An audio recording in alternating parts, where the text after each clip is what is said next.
Tinamaan ng kidlat ang dalawang naglalakad sa harap ng train station sa Liaoning Province sa China. Ang aktwal na pagtama nasa pool sa video. Yan ang Frontline News Abroad ni Gerard de la Peña. Umuulan at naglalakad ang dalawang nakapayong na yan sa labas ng train station sa Liaoning Province sa China.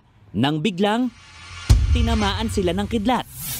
Sa malapitang kuha, makikitang gumuhit ang kidlat diretso sa dalawang naglalakad. Bagsak sa kalsada ang mga biktima. Pareho silang hindi kaagad nakagalaw at nakabangon.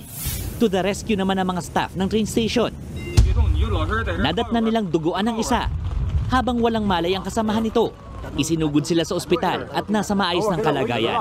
Paalala naman ng mga eksperto, kapag nakakita ka ng taong nakidlatan, i-assess muna ang sitwasyon at huwag agad magmadaling lumapit dahil baka makuryente ka rin.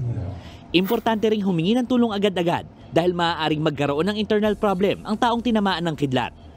Takpan din ng kumot o jacket ang biktima para mapanatili ang mainit na temperatura. Mainam ding alisin ang mga damit o alahas na suot na nakidlatan at banlawan ito ng malamig na tubig.